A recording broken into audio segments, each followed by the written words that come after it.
మాతృదేవోభవ.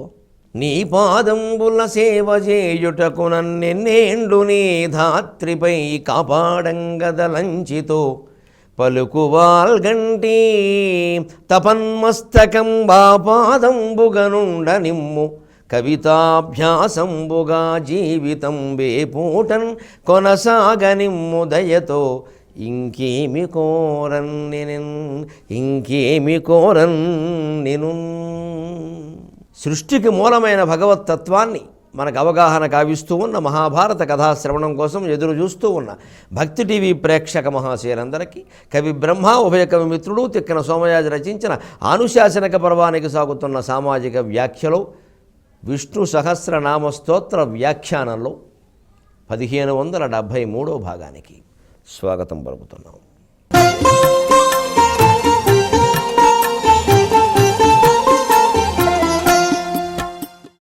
ఈ వ్యాఖ్యానాన్ని ప్రారంభించడానికి ముందుగా మాతృ ప్రార్థన. నీ కొనగోరు చాలు జననీ, నీ కొనగోరు చాలు జననీ,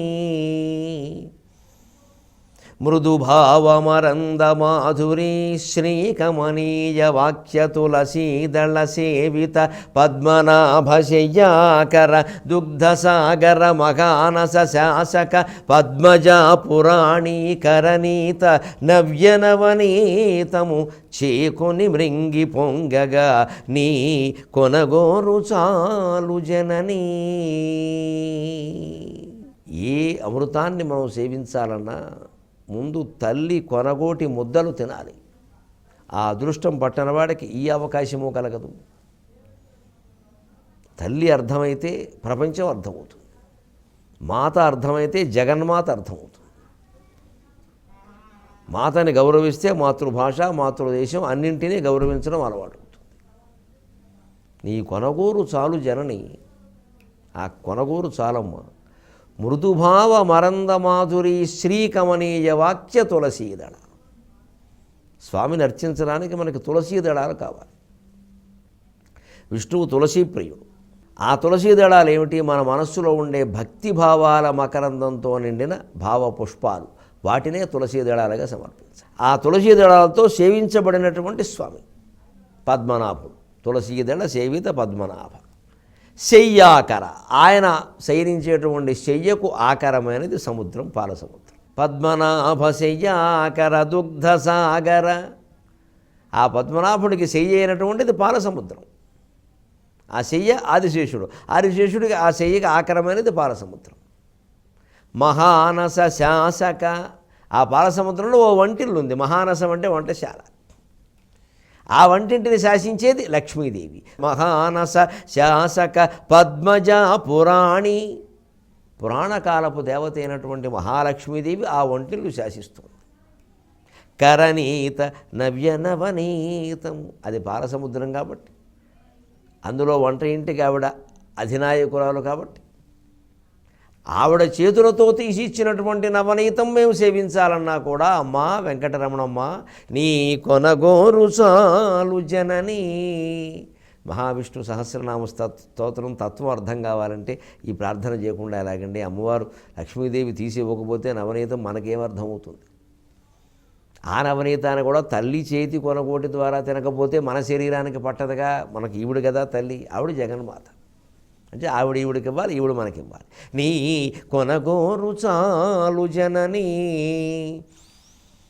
మృదుభావమరంద మాధురీ శ్రీకమనీయ వాక్య తులసీదళ సేవిత పద్మనాభశయ్యాకర దుగ్ధసాగర మఘానస శాసక పద్మజా పురాణీకరణీత నవ్యనవనీతము చేకొని మృంగి పొంగగా నీ కొనగోరు చాలు జననీ. ఇక ధాటిగా పలికించవలసింది పలుకుల తల్లి కాబట్టి ఆవిడ ప్రార్థన. ఈ బ్రహ్మణ్యుల పండితగ్రణుల ముందు ఏ రీతి పలికింతు. వింటున్న వాళ్ళు ఏం సామాన్యుల, సామాన్య శ్రోతల దగ్గర నుంచి అసాధారణ పండితాగ్రగణ్యులు మా గురువుల స్థాయి వాళ్ళందరూ వింటున్నారు. నేను అదృష్టవంతుడు. గురువులు లాంటి వాళ్ళు వింటుంటే ఒక ధైర్యం, ఒక భయం. భయం ఏమిటి అంటే పెద్దవాళ్ళ ముందు మనం ఏం మాట్లాడతాం, ఏం తప్పు వస్తుందో అని.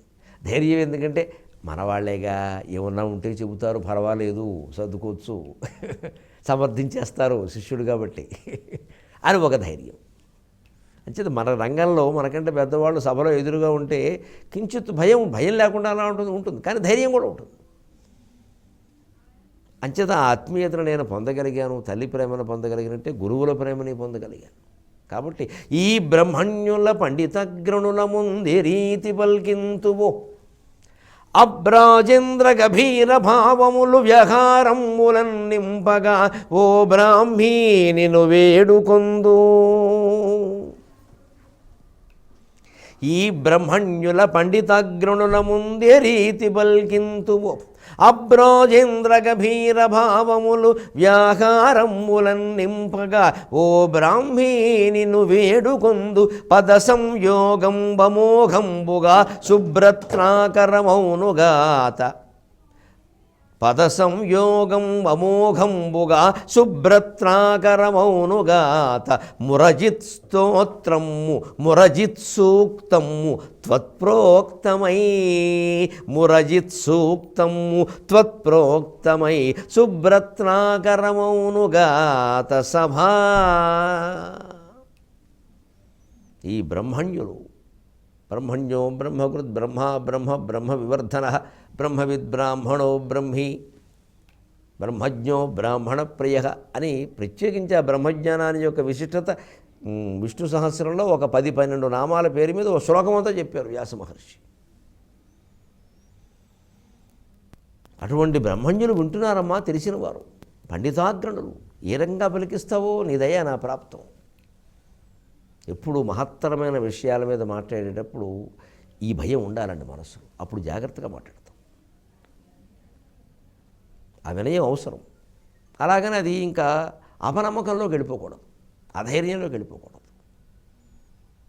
ఎలా పలికిస్తావో తల్లి, అయినా నీవు ఉండగా నాకు భయం ఏమిటి, ఎందుకని? అబ్రాజేంద్ర గభీర భావములు వ్యహారములన్ నింపగా. ఇది విష్ణు సహస్రనామ వ్యాఖ్యానం అమ్మ, ఏదో మామూలు పద్యాలకి తాత్పర్యాలు చెప్పడం, సామాజిక వ్యాఖ్య చేయడం లాంటిది కాదు. ఇది తాత్విక వ్యాఖ్య.